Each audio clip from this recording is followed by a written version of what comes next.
We do not love. That was the first thing they taught us as children. Love was not evolution. Love was infection. Love led to wars, instability, collapse. On Kirell, emotion was controlled, disciplined, contained.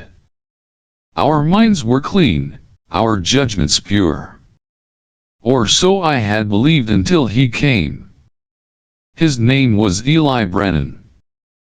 Human. Male. Assigned to our region by the Interplanetary Biorehabilitation Council. When the Earth delegation arrived, the Council chose me as one of the observation guards. Not because I was elite, but because I was expendable. No Nyrrhian warrior truly wanted the task of watching the humans so soft, so erratic, so loud. At first, I watched him with detachment. His skin was pale and weathered from his planet's star. He carried equipment that pulsed with artificial life, machines that he talked to as if they were friends. He moved through our dead soil with reverence, crouching often, as if mourning every inch of it. This world isn't dead, he told one of his own. It's just waiting. I heard it from my perch in the cliffs, his voice carried by the wind. Something about the way he said it stayed with me. I began to observe more than I needed. The council wouldn't have approved of how often my eyes tracked his path. How I began to note the rhythm of his footsteps, the way his lips pressed together when he was deep in thought, the way he offered water to the dying plants as if it mattered.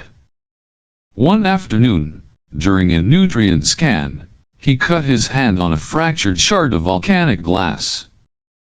I watched him bite back a curse, press a cloth against it, and keep working.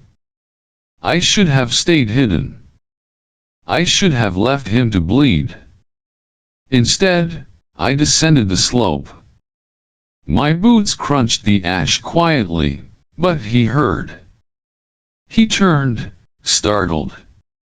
For a long moment, neither of us spoke. He took a step back. I didn't know you were there. You are injured, I said. It's nothing. I've had worse.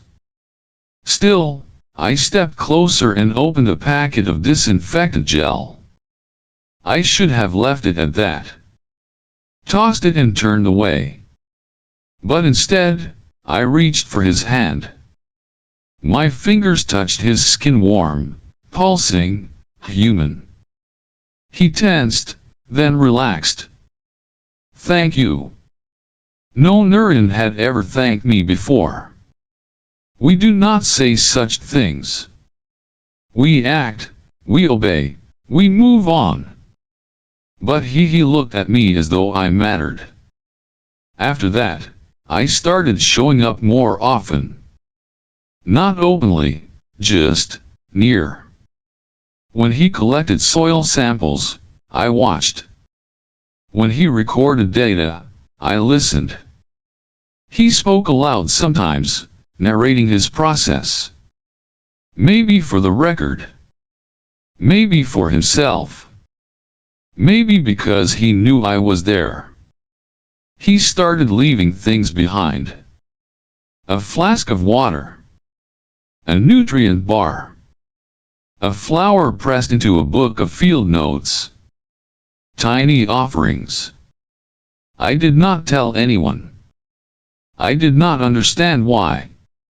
There was one day the skies opened and the twin moons crossed. We call it the silence, when all Kirellians retreat indoors and meditate. I should have gone back to the barracks. Instead, I remained at the cliffs. He was there, lying on his back in the grass, staring up. You don't follow the silence? I asked, stepping from the shadows. He smiled without surprise. Didn't know I was supposed to. Are you here to punish me? No. We stood in silence. Then he sat up and patted the ground beside him. I hesitated, and sat. Too close. What do you see when you look at me? He asked. I didn't know the words. I only knew how my chest felt strange. How I could hear my own blood. You are different. Good, different, or bad? Both. He chuckled. I'll take that. The moons aligned fully. The sky turned violet, then silver. He looked at the heavens. I looked at him. It terrified me. How beautiful he was. Not just his face, but his way of being. His stillness in a world that taught me to fight. His gentleness in a culture that prized silence. He was, somehow, the most dangerous creature I had ever encountered. Because he made me feel. Later that night, I wrote in a hidden journal I was never supposed to keep. I touched his hand today. It is warm. Alive. Like mine. The word alive stayed with me.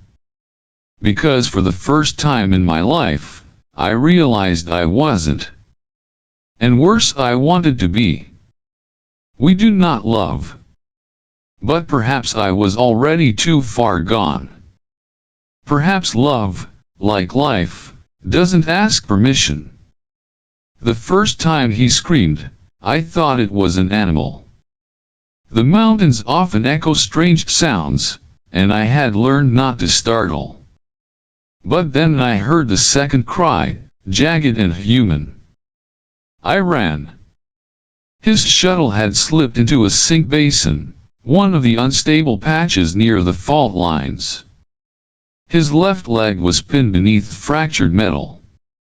Smoke hissed from the wreckage, and blood a dark red, so unlike our own, pooled in the ash. Eli, I breathed, dropping to my knees beside him. His eyes fluttered. Liora. I had no protocol for this. No permission. No plan. I should have called the council, filed a report, walked away. But his breath was coming in sharp, wet pulls. If I waited for orders, he would die. I slipped my arms beneath his shoulders and lifted. He cried out again, clutching at my arm. We moved together like a broken animal, step by step, away from the smoke and ruin, toward the caves. It took hours. By the time we reached the shelter, night had wrapped its fingers around the cliffs. I laid him on the cool stone floor, pressing a cloth to the wound. They'll know, he whispered. They'll find out you helped me. Let them. I expected him to protest. Instead, he closed his eyes and smiled. In the days that followed, he healed slowly. I stayed with him.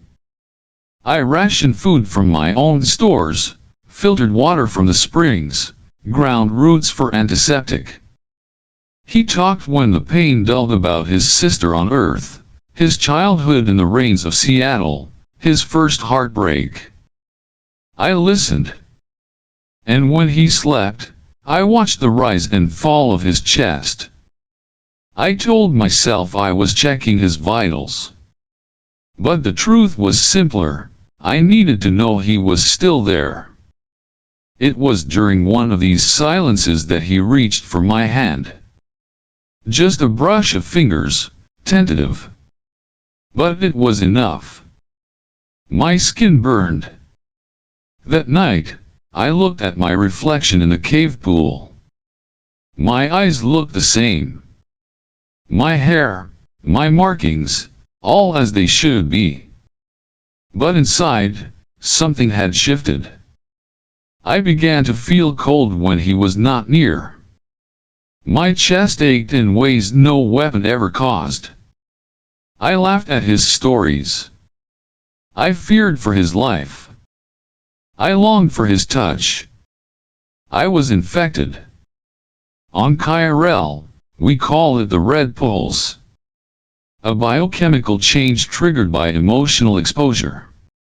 It begins subtly. A rush of heat beneath the skin. Heightened empathy. Dreams. And then it deepens. You begin to prioritize the other over duty. Over logic. Over self. Eventually, you become like them. I tried to hide it. I reported in less frequently. I used meditation techniques meant to suppress anomaly. I avoided the gaze of the other guards. But suspicion grows like mold. Quiet, slow, but never still. One morning, while grinding medicinal root, Eli caught my wrist. "Your hands are shaking." "It is nothing." He didn't let go. "You're scared." "You should leave," I said, voice thin. "Before they find you. Before they find me." He looked at me for a long time. "Is that what you want?" I couldn't answer. Because I didn't know anymore. That evening, we sat by the fire, his shoulder brushing mine. He was telling me about Earth's oceans, about the way waves move like breathing. "Have you ever seen the sea?" he asked. I shook my head. "One day, maybe. I'll take you." A dangerous promise. A sweet one. My heart pounded. Later, as he slept, I walked outside into the rain. I pressed my forehead to the stone and begged whatever gods had not abandoned us, take it back. This feeling. This fire. This risk. But there was no answer. Just the whisper of his breath behind me. Just the echo of my own undoing. I knew then, there would be no going back. The infection was complete. They came at dawn. 3 enforcers from the High Council, dressed in ash-gray armor, eyes hidden behind mirrored visors. They said nothing to me. They didn't need to. One of them held a containment sphere, pulsing dimly, and the moment Eli stepped from the cave, they activated it. He collapsed without sound, his body folded unnaturally as the field tightened around him. I didn't scream. I couldn't. My body froze while my mind tore itself apart. They took him. I followed them as far as I could, until the last ridge before the city. I stood there for hours, a statue carved from grief. And when I returned to the cave, everything smelled like him. The fire pit. The cloth he slept on. The cup he used. Every trace of him now a weapon aimed at my chest. By nightfall, I was before the council. "You hid a human fugitive," the Prime Elder said. "You formed a bond." I said nothing. "You have been infected by red pulse. Do you deny it?" Again, silence. "Then let the record show Subject Liora has forfeited all rights to command. You are hereby stripped of duty and placed under emotional observation." "What will happen to him?" I asked. My voice cracked like a dry reed. "He is to be cleansed. His influence is toxic. He is to be removed." They said it with calm detachment, as if deleting a corrupted file. I fell to my knees. "Please," I whispered. He did not infect me. I chose. That made them pause. The elder leaned forward. You chose corruption. I chose him. The sentence was confirmed at dawn. Eli would be terminated by orbital disintegration, his molecules scattered to stardust, without burial, without remembrance. I watched them place him in the holding cell from the surveillance feed. He was bruised, but alive. Silent. When they brought him to the chamber, I was already inside, masked as a technician. The guard gave me no notice. Eli looked up. Recognition flashed. Hope died in the same instant. You came to watch me die, he asked. I took a breath. No. I'm here to make sure you survive. He narrowed his eyes. How? I gave him a small device, no bigger than my palm. This will trigger a localized core breach in the shuttle bay. Enough to mimic an execution. You must run the moment the fire consumes the west corridor. He stared at me. This will brand you a traitor? I already am. Liora. Don't say my name. The countdown began. I set the timer for 4 minutes. I turned to leave. He grabbed my arm. Wait. Don't you want to say goodbye? I pulled free. You have to die, Eli. For me to live, you have to die. His face collapsed, but he nodded. I walked out of the chamber, shaking. Every step away felt like tearing open my chest. When the explosion came, it painted the sky in colors no one had seen in centuries. Smoke rose like a funeral banner. The council declared him cleansed. I was released from observation. Quietly. Efficiently. No celebration. No accusation. Just silence. But I knew. And so did he. I returned to the cave that night. Everything was as we left it, except for a single token by the fire. A pressed flower. The same kind he once left in his book. He had lived. And I had killed him in the eyes of my world. That was the cost of love. And betrayal. 3 years passed. Time in exile moves strangely. I counted the days by the growth of moss on the cave walls, by the way the seasons turned the grass from violet to rust. I lived alone in the outlands, gathering root fungus, harvesting rainwater, trading silently with travelers who never asked my name. The council had erased me. I had erased myself. But at night, in the silence, I still heard his voice. Not as memory. As something living. I heard him call my name in dreams. I saw his eyes in the firelight. I hated myself for hoping. And hoped because I hated the alternative. Then came the rain. It fell hard and fast, slicing through the wind like a punishment. I was returning from the lower ridge, my arms full of fire vine, when I saw him. A silhouette against the horizon. Tall. Human. I dropped the vines. My breath caught in my throat. My legs refused to move. He stepped closer. The rain plastered his hair to his forehead, streaked down his face, his jacket. His boots were caked in mud. He looked exactly as I remembered, and nothing like the man I left to die. Liora, he said. I could not speak. My heart thrashed against my ribs. "You're alive," he said softly. I wanted to run. I wanted to scream. I wanted to fall into him and disappear. Instead, I asked, "Why are you here?"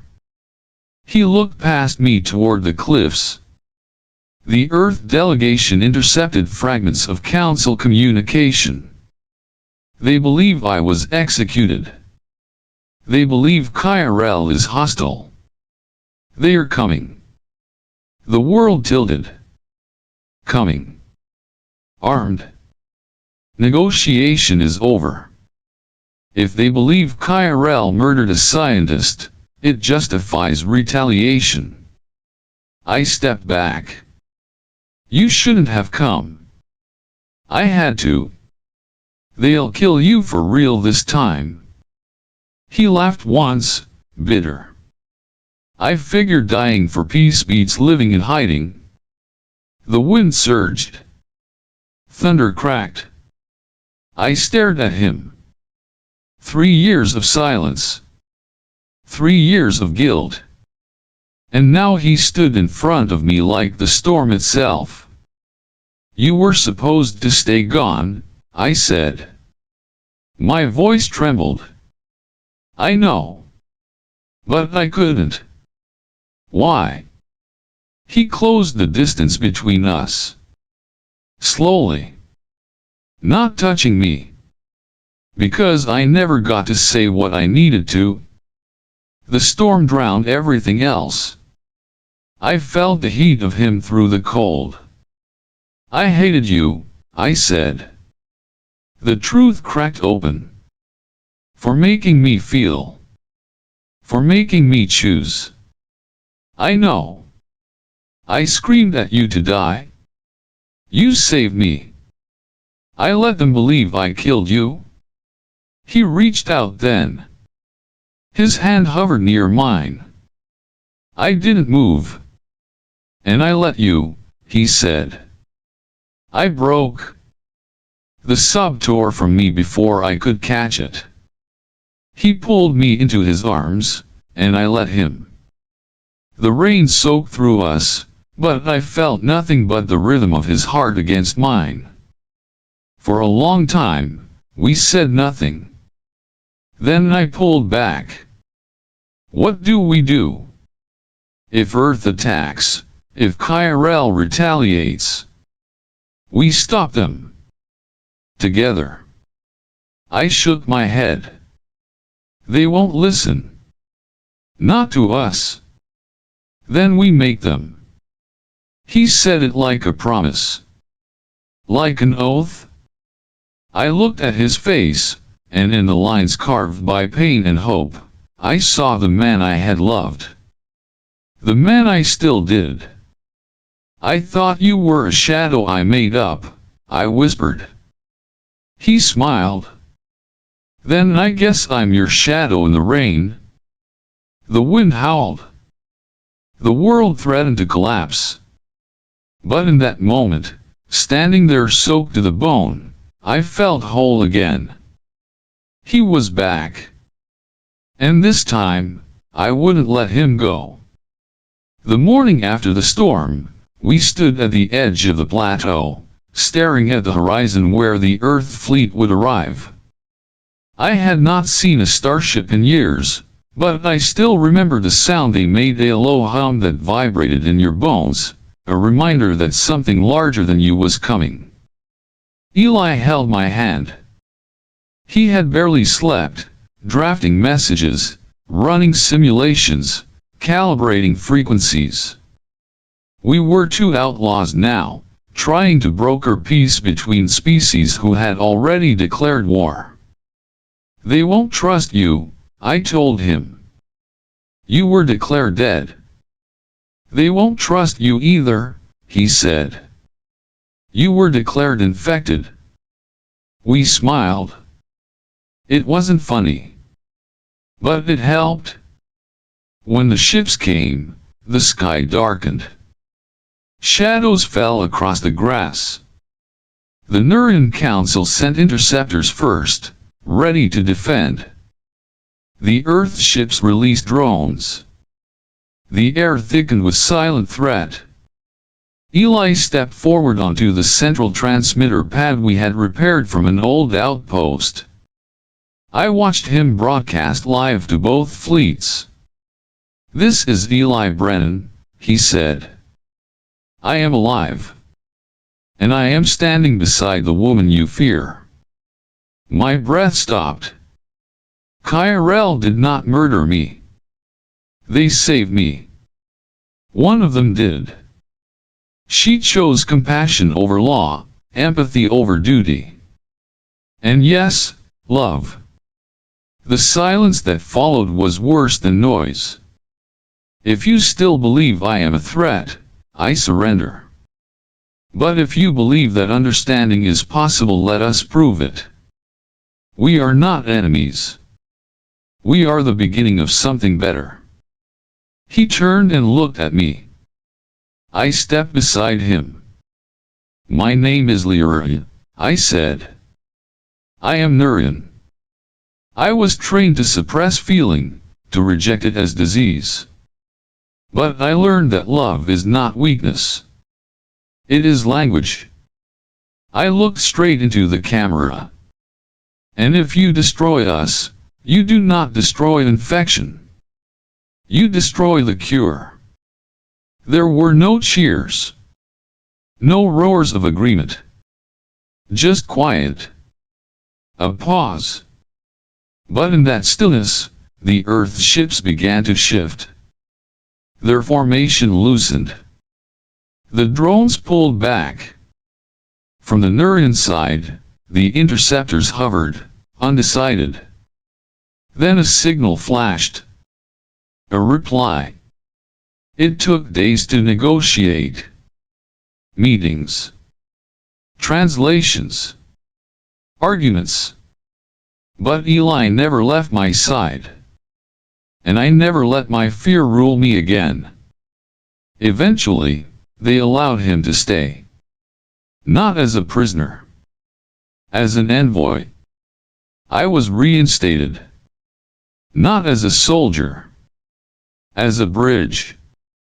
Time moved forward. Seasons turned. The moss returned to the cave walls. But so did life. Real life.